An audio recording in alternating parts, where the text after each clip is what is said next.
Hello, hello, fish keepers. Greetings and salutations from the Philippines. This is Mike, and today I want to talk about DIY CO2 and the obvious disadvantage of not being able to turn it off. Or can you turn it off? Well, one of the ways that you can turn it off, or should I say just purge the CO2 after the photo period, is to use one of these doohickeys. Now this is a CO2, no, this is an aerating bell. Most people think this is a passive CO2 system, but no. It's different from a passive CO2 system in that it has a line that goes inside on the top, through the tube and into an airstone. And on the side here, there is a hole, a bleeder hole right there.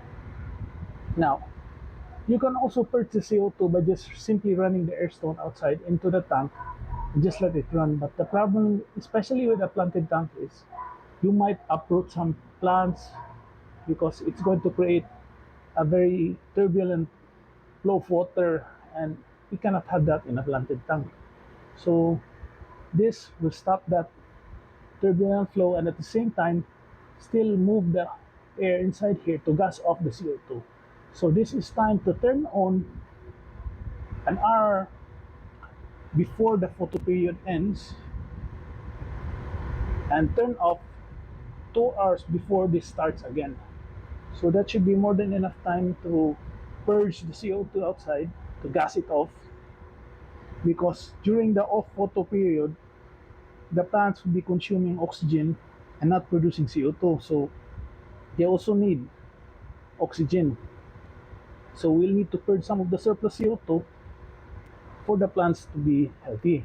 And another thing with this tank is, since this is a smaller tank, this is a nano tank, running the DIY CO2 here has, I think, saturated the CO2, or there's so much carbonic acid already in the tank that even the snails you can see at the back, they want to get out of the tank.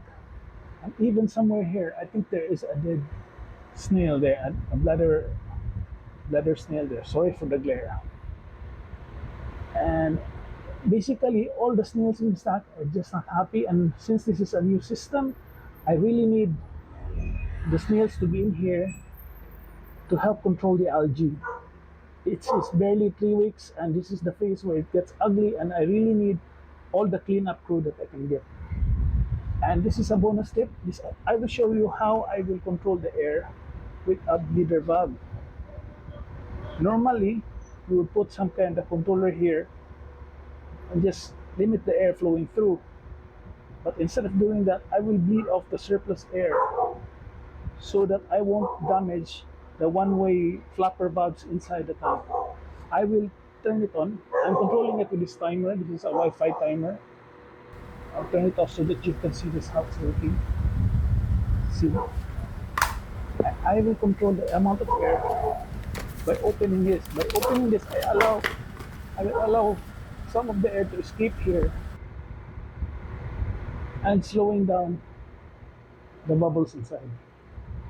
But even if I give it full blast, since it's inside the bottle, it's not creating any turbulence in the tank, which is so much better.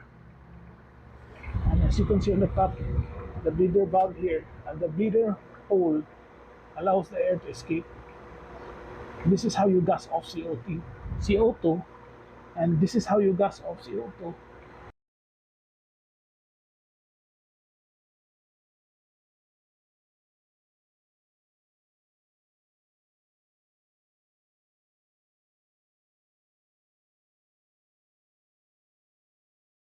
The next day.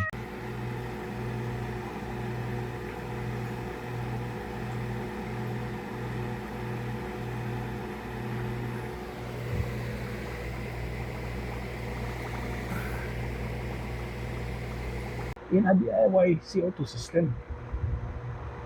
If this was a larger tank, I've had it DIY CO2 setups on larger tanks, I would not even care. But since this is only an 8-gallon tank, the DIY CO2 is totally and absolutely saturating this thing with carbonic acid, and it's just creating a problem. Good for the plants, but bad for the invertebrates. So that's how I do it. Thanks for watching, like and subscribe. It would really help me grow my channel. And bye.